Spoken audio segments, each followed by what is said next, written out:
C'est-à-dire que tous les experts de droite et de gauche sont d'accord pour dire que la fraude fiscale des plus riches représente 80 milliards d'euros en moins chaque année dans les recettes fiscales de l'État. Et moi, je dis que c'est beaucoup plus, mais enfin... c'est l'équivalent du déficit public français. Voilà.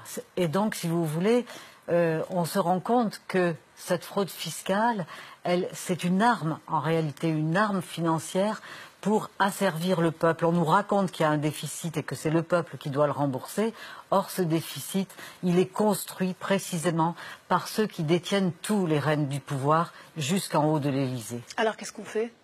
Alors, il n'y a pas d'autre solution que nous, les gens du peuple, les gens qui faisons tourner, comme vous faites tourner la télévision. Moi, je fais tourner ma machine sociologique avec mon cher mari et Étienne Nécroart là, de dévoiler ces mécanismes et un jour d'être solidaires pour un changement en profondeur dont nous avons tout intérêt aujourd'hui avec les annonces que vous avez fait tout à l'heure avec ces inondations épouvantables, cet ouragan aux États-Unis.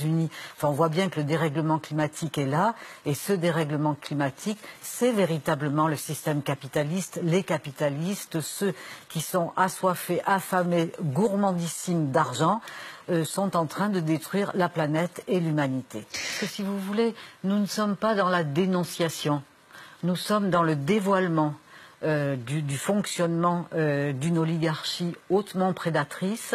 Et aujourd'hui, cette oligarchie a un rendez-vous avec nous à un moment où la planète est véritablement en danger et où les processus de déshumanisation des plus pauvres sont mis en route.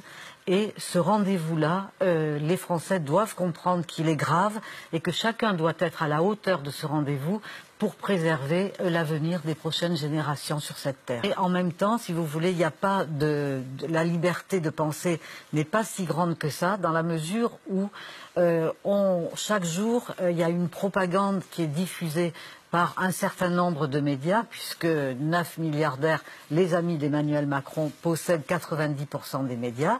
Bien entendu, j'ai exclu le service public de ces 90%, puisque c'est l'État qui est propriétaire de votre chaîne. Et donc on est dans la pensée unique, c'est-à-dire qu'il n'y a plus de droite, il n'y a plus de gauche, il n'y a plus nos alternatives. La pensée critique n'a pas le droit d'exister. La pensée critique doit être censurée. Alors, que faire? Je repose ma question.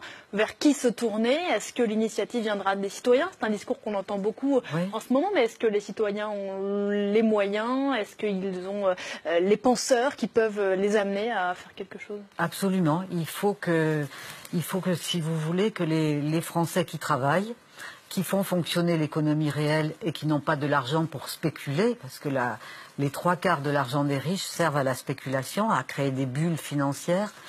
Et donc c'est nous qui faisons fonctionner le monde de l'économie réelle. Il suffirait qu'on décide tout simplement d'arrêter de travailler pour que ce soit la panique tout en haut de la société. La grève générale, c'est ça? Oui, la grève générale et bien d'autres façons qui n'ont pas besoin d'être violentes physiquement, parce que la violence, elle est en haut de la société et pas en bas, là où nous sommes nous.